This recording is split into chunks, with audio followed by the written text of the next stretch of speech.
Hello, everyone, and welcome back to Gamers Elf's Loft. Come in, sit back, relax, listen to me ramble. Now, we had a somewhat decent story yesterday. Today, we have a compilation of very controlling DMs.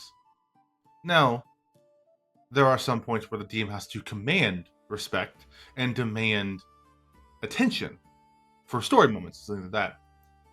No, some DMs just want to be controlling, and that's not good. Some DMs don't know that controlling is not the best thing to do, and also not what needs to be done in certain situations, such as saying that, no, you're wrong, and actually it's supposed to be like this, or, no, you didn't actually roll that. Or, the other way, the DMs want to be secretive, and stupid, and very manipulative. Sit back, this is going to be a long episode, but remember to relax and listen to me ramble. The first story we have comes from D&D Horror Stories from Some Traveler 1372. DM keeps interrupting PC conversations and mansplaining. It's not really a horror story, but a very annoying thing my DM did all the time in the game I was in a couple years ago. Whenever the PCs engaged in role-playing conversations during the session, it looked like the DM had a severe case of FOMO, because he kept interrupting to add information. He also somehow always did this to female players, never to the guys. For example, the Druid and the Barbarian talked about some forest spirits that were already established in the world and had all players had knowledge of them. The low int / whiz Barbarian shared a weird and silly opinion of them, along the lines of, they bite your toes while you were sleeping. The Druid explained that is not true, and the DM interrupted to explain to the Barbarian's player that the spirits actually are. The player said to them, I know that, my Barbarian doesn't, and confuses them with some old woman's tales from his village. But the DM still continued to explain to her what the spirits are. Literally mansplained to the person something she already knew, but played a character who didn't. Second example. The wizard asked the cleric about her background in-game, trying to have a nice roleplay moment, where they connected and shared personal stories. As she started to reply, saying, well, I come from... The DM interrupts her and tells her, your character is from this in this town, and there they worship. She was obviously annoyed and told him, I know the character's backstory. To which he said that he was just trying to help because he thought she maybe forgot. No. That's a bad no. You don't do that. You don't explain your character's backstory unless they ask you specifically, because they wrote the backstory. It's their character. Bad. There was a lot of similar examples with annoying NPCs coming out of nowhere to interrupt a conversation. DM jumping in with, your character would know that. In the middle of PC sentences, even though they didn't ask, interrupting their heart-to-heart emotional scenes to ask other PCs what they're doing while the conversation's happening, even though everyone is amused and captivated by the conversation and didn't mind it. And similar. Every time he was called out on it, he would say that he was just trying to help. Recently, I joined another game with a different DM who actually keeps quiet during the PC's conversations and bonding moments, unless they ask him, would my character know this? And even then, he would often tell them that they can decide unless it was something really far-fetched. It is so refreshing. Okay, first off, mansplaining to only the women characters doesn't get you chicks. Mansplaining to anybody doesn't get you chicks. What you're doing doesn't make you popular, doesn't make you cool, and doesn't make you attractive. If anything, it makes all of those minus 500. So, take that with a grain of salt. Uh, that is terrible. I don't know why anybody would let that happen. Everybody, again, should have said something. And if it didn't stop, make it stop. Or leave. Obviously, the party themselves likes what's going on and wants to be in the party and have fun. The DM's the problem. Ditch the DM, get another one. You obviously did. Awesome. That is how you fix it. But brother, mansplaining, no. We don't do that here. Next story. This next story comes from RPG Horror Stories by The Unfortunate Father.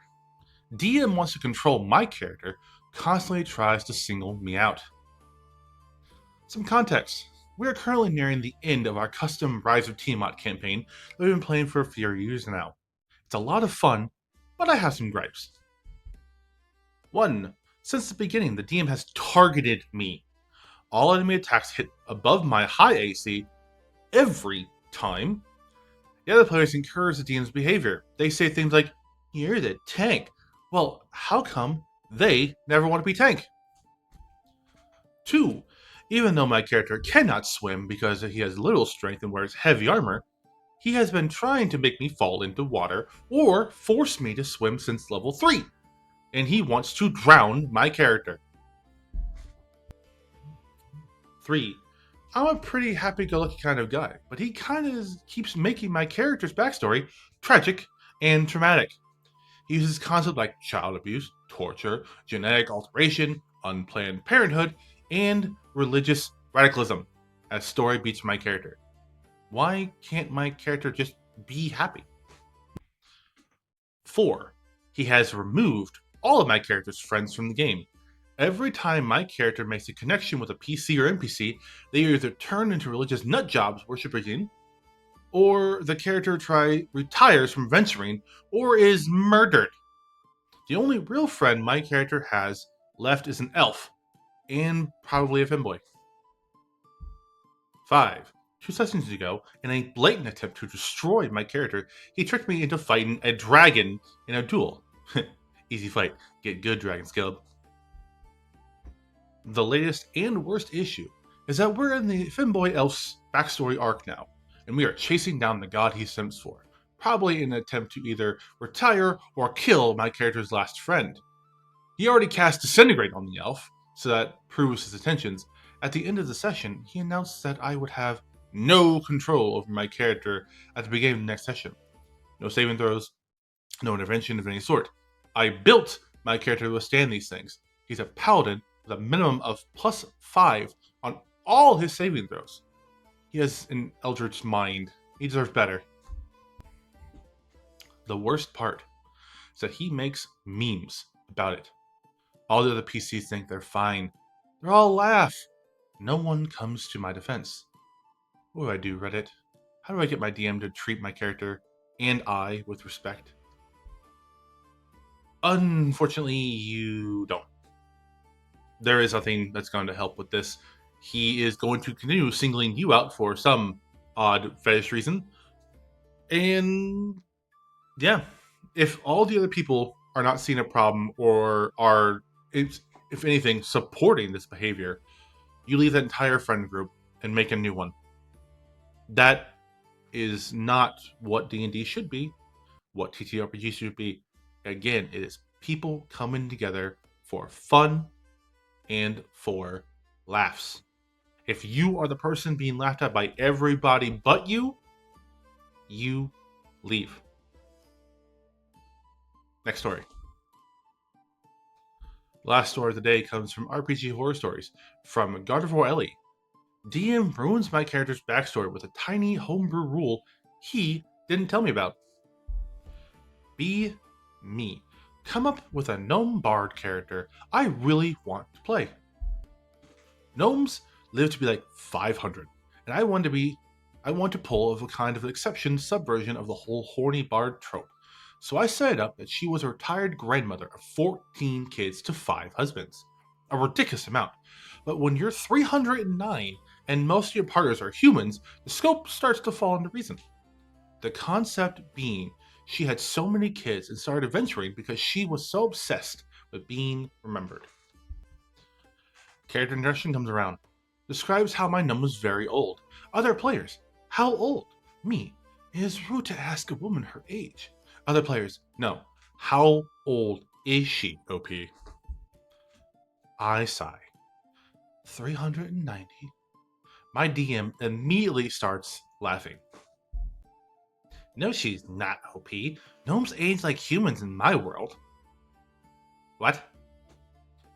I immediately start panicking because now my character definitely comes off as a sleazy, horny bard when I tried to pull an exception subversion to portray the opposite. Then we went into damage control as my DM hounded me for her real age. Me. I guess she's 80 then? DM. I'm giving you a -2 strength penalty if you make her that old. Me. Fine. How about 65? DM. That's fine. We continued on with the session, but I was a little bitter for the rest of the day, and near immediately my bard was mocked by the rest of the party for her increasingly wild and sleazy life choices. To this day, I have played that character for over a year. People I play with are great friends of mine, and this bard is my favorite D&D character who's still alive and I still get to play. But at least once every 2 to 3 sessions, she still gets called a whore.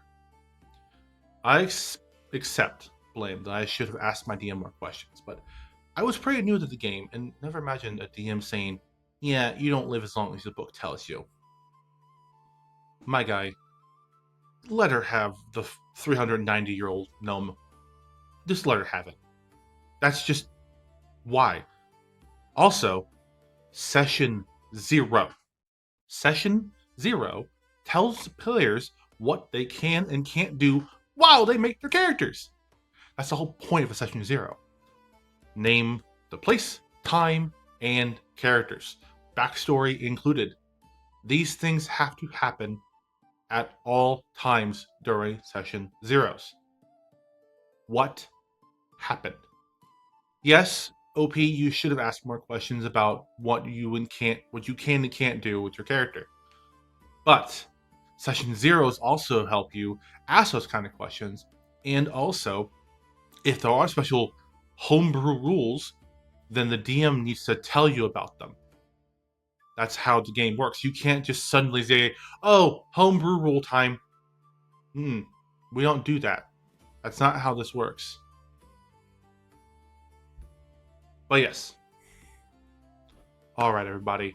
Thank you so much for listening to my rambles for these 3 nice stories. Yes, I said it was going to be a longer episode, but my videos are around 8 to 10 minutes long. So, yes, this might be a little bit longer than what normally is, but I hope you guys enjoyed. And remember to like, subscribe, press that notification bell, gently please, and leave a comment on this video on how I can improve, or if there's stories you'd like me to read. I am always more than happy to read stories out loud for you guys. So, remember, the greatest power of all D&D in the world is the power to say no. Thank you. Be safe. Enjoy my Forest Hovel. Farewell.